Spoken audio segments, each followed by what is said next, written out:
Outlets like Newsweek and Snopes have come forward to defend Antifa, a group which Newsweek has called more of a protesting tactic than a political group. Not only is this a stretch at best, but it is also a way of dismissing the very real actions that Antifa has committed at protests and other gatherings over this past year and a half. What might have provoked Snopes, Newsweek, and others to defend Antifa and to attack conspiracy theorists instead? Surely they're the ones that are pouring concrete onto train tracks. Well, this would be because a train was derailed yesterday, which ended in tragedy, and there is a fair reason to believe that these anarchist thugs could have very well been behind it. Rumors began to circulate online regarding how the train derailed, and people like Mike Cernovich reminded everyone of a post on the Antifa website It's Going Down, where anarchists gleefully bragged about pouring concrete onto train tracks and even made and linked a video instructing others to do so. This article was taken down following the train being derailed, which comes off as an admission of guilt to some. Fortunately, the article was archived before they were able to scrub it from the website. Early in the morning of April 20th, we poured concrete on the train tracks that lead out of the Port of Olympia to block any trains from using the tracks. We took precautions to notify BNSF, the train company. We called them and we used wires to send a signal that the tracks were being blocked.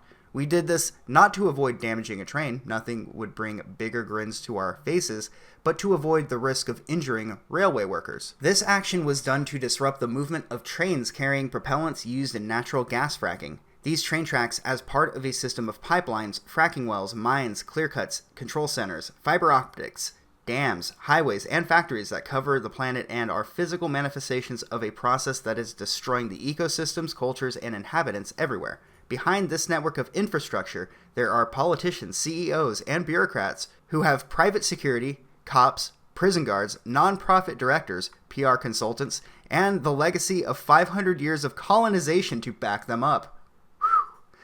We oppose all of these manifestations, infrastructured, personal, and ideological. We blocked the train tracks because we want to blockade the entire web of domination that is slowly killing us. You can smell the class envy from a mile away. I have difficulty believing that they would do any different if the shoe was on the other foot, especially judging from their actions rather than their words. But here is another short bit from the Newsweek article. The anti-fascism movement, Antifa, which is more of a protesting tactic than a formal group, has been the subject of blame in a growing number of bizarre and utterly fake conspiracy theories floated by right-wing pundits in recent months. Take the mass shooting in Las Vegas that claimed scores of lives. Antifa had nothing to do with it, despite a theory that members were involved. As somebody that followed both of those things, Las Vegas and Antifa, I have not heard of any of those theories. Then Antifa was blamed for a fake civil war plot. It never happened, of course, because such a thing was never planned in the first place. Except It's Going Down did plan a protest like this. However, it didn't turn out as well as they had hoped, and so now it seems that they're trying to say that it didn't even happen. No, based on their own posts, that's what they intended to happen, but it failed spectacularly. And then to continue here, because I went off on a bit of an aside, Antifa was also blamed for a mass shooting in a Texas church. Again, the shooting had nothing to do with anti-fascism or with left-wing protesters in general. That last one that they mentioned did have a lot of false information regarding his association or potential association with Antifa. We do know he was a fedora lord, and we do know that he was a Democrat, but we don't know that this person, I don't remember his name, and I don't care to remember it, we don't know that he was a part of Antifa, and the images that were circling around on social media featuring his Facebook page and an Antifa flag was completely fake.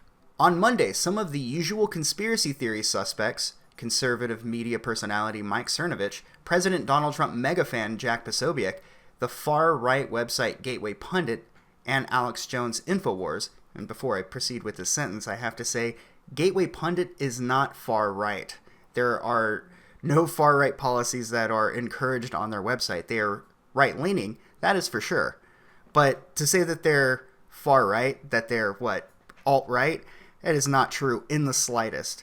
But you see, this is how often outlets like Newsweek, among many, many others, lie about people that they disagree with in order to discredit them, rather than target their actual argument. But I'll go ahead and continue here. all brought up Antifa in the context of a fatal train derailment in Washington state, and they did so before investigators had even announced any formal explanation for the crash. By the way, Newsweek did not provide any explanation themselves for the crash. And then there was Snopes. Snopes has become a joke amongst even the least mentally competent. Each fact-checking article of theirs contains strawman after strawman, and in the case of the Amtrak train, contains a bold-faced lie. On the fact-checking article, Snopes says that the claim being made by conspiracy theorists is that Antifa admitted to pouring concrete on train tracks, causing an Amtrak train to derail. It says it is unproven. Antifa did admit to doing this on their website in their own words. What we do not know, and will likely never find out, is what exactly caused the train to derail. We have not heard a report of concrete on the tracks causing the crash, but we do have Antifa on their website admitting to pouring concrete on train tracks in Olympia, Washington. Olympia is where Evergreen is located, by the way. The train derailing happened in Seattle, Washington, and since we don't know the exact location of where the concrete was poured, we can't say for certain that the two are related. I don't think it is a jump in logic, however. All throughout this year, blog after blog on It's Going Down has bragged about destroying property damage and interfering with businesses trying to make a living. They see themselves as heroes, and this is how they justify breaking things that don't belong to them. Antifa and It's Going Down should have all mainstream media condemning them and their actions, but instead, they defend them and help to give them more of a platform. Ever wonder why Antifa gets so much press? Here is another bit from their removed article to give you some additional context. This action and actions like it are quite easy to do yourself. This only took a few hours and a little bit of planning. The hardest part was calming our nerves. Particularly easy was placing wire on the tracks to send a signal to the train company that the tracks were blocked. This action can and has been easily repeated wherever train tracks are. For more information on how to do this, check out this explanatory video. Man, those ghosts of all of those Chinese slaves must be real happy about those train tracks getting sabotaged by a bunch of rich kids. It also says, concrete on the tracks is just a start.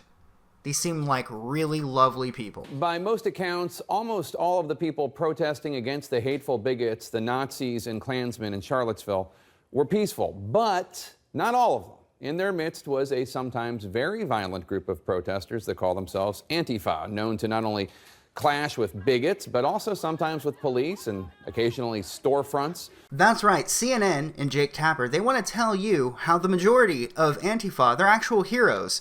But you'll notice that they always torch local businesses. They never torch a Walmart or a McDonald's or a bank. It's 6 a.m. in Portland, Oregon, and we're headed to a bar with blacked out windows. They wanted to meet us really early in the morning because they're concerned about a lot of people being around. We are meeting members of the Rose City Antifa, short for anti-fascist. This group's main goal is to disrupt neo-Nazis and white supremacists, but also take on government and capitalism. Using the logic of CNN and Antifa, all you have to do is be a hero, Using the logic of CNN and Antifa, all you have to do to be a hero is to make yourself oppose something collectively condemned. I am against everything that makes anyone sad or miserable, so I am champion of champions. Checkmate, anarchists. I am the ultimate voice of tolerance. Antifa is any group that's willing to stand up against fascists by any means necessary. By any means necessary, they say, can mean outing a white nationalist at their work or to their neighbors. Or, as we've seen recently, violence, fires, property damage, hand-to-hand combat at protests across the country. If what they oppose is so terrible and so collectively condemned, surely it wouldn't be difficult for them to come up with a reasonable and rational argument to oppose that which they oppose. Explain to me the reasoning behind fighting.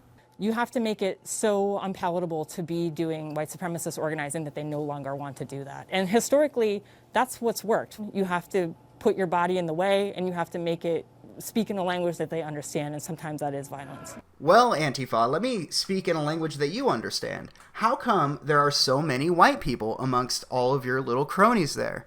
Don't you believe in equal representation?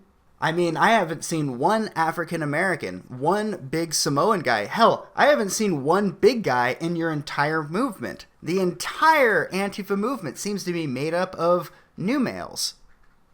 Really makes you think. Really activates those almonds, doesn't it?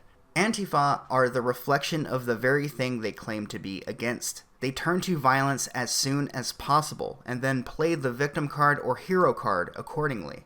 Social media has even tried to bury their actions, flagging videos that show their true colors. I'm not even the only person who has had their videos covering these demasculated anarchists age-restricted, taken down, or even put into limited state. It seems that the legacy media is attempting to cover for them. This is, at least, how it looks to me.